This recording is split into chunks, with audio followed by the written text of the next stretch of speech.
Hello, welcome to MTG Pro Tutor. I'm Sean Penard, your host, and today we're opening a Cons of Tarkir booster pack. Let's dive right in and see what we get. Whenever I draft, the first thing I always do is take out the marketing card and the land, and then look at the rare. We have Master of Pearls. So this guy's actually pretty good because he is a 2/2 for 2. So worst case scenario, he is a bear, a grizzly bear, and that's good. You can use those in limited to great extent. Now, if you morph him, you can play him face down as a 2/2 for 3 mana, and then when you turn him face up for 5 mana, when he's turned face up, creatures you control get +2/+2. All your creatures, including him. So he quickly becomes a 4/4, and your other creatures get boosted as well. So that's pretty good. You can really set up some nice, encounters with that. Mario Hateblade, I like him because he's a 1/1 for 1. And he can get Death Touch. He's not as good as a card with built-in Death Touch, but the fact that he can get it means that he's relevant in the late game as well as the early game. Treasure Cruise, everybody loves Treasure Cruise. You draw 3 cards, and you're never going to pay the 8 mana for it because you're going to delve down to a reasonable amount of probably 3 or 4 mana. Mardu Warshrieger, 3/3 for 4 mana. He has Raid, which means his raid ability, when raid is triggered, he gives you 3 mana back, so that's nice. He essentially costs 1, but you need to have the 3 on the battlefield, or the 4 on the battlefield. Woolly Loxodon is one of the best morphs in the set because when he turns face up, it's just so hard to deal with. He's a 6/7 for 7 mana, but you can morph him for 6. Krumar Bonkin, a 5/3 morph. He morphs for 5 because when he turns face up, he can take out another morph creature without dying himself. Snowhorn Rider, very good. One of the better morph cards as well. A 5/5 trample. You can morph him and then turn him face up for 5 mana. 2 and the Teamer colors.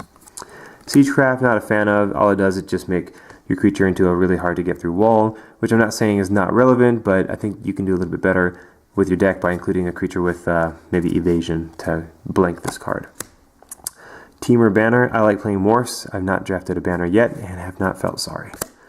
Singing Bell Strike for 2 mana. You get to tap a creature and it does not untap unless their controller pays 6. Wow. So that'll put him out of commission for a good chunk of the game. +5 Mentor, it's great for triggering Raid because it's a 0/5 that can't attack for 3 mana. He does have a nice looting ability, pretty expensive at 3, I think. But if you need an early blocker with a late game ability, go for +5 Mentor. Alright, Teamer Charm. The charms are nice. What they do here is you get to choose one. Target creature you control gets +1/+1 until end of turn.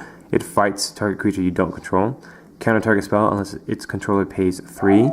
And creatures with power 3 or less can't block this turn. Okay, so only the big guys can block. Ice Feather Aven I like. It's a 2/2 flying for 2. It's pretty good. It is gold card, so it's kind of hard to cast consistently on your second turn. But having a 2/2 flyer for 2 mana is really nice. When he's turned face up, you can return another creature to its owner's hand, therefore saving your creature from destruction. And Despise, you get to target opponent reveals their hand, you look for a creature or planeswalker and discard it. You're hardly ever going to hit a planeswalker, especially in limited, so that kind of puts a damper on how good that card is in limited.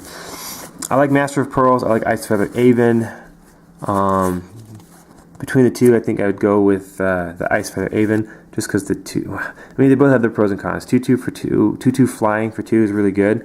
However, his ability is also good. He's monocolored, which is nice. He's gold colored, so you can play Master of Pearls more consistently. But either way, you can play either one on turn 3. So with that in mind, I'm going to go with the Ice Feather Aven and leave the Master of Pearls to somebody else. So that's that. Thanks so much for watching. Please leave a comment below. Let me know who you would pick and why. I'm very interested to hear. I'm Sean Penrod, and we'll see you in the next pack.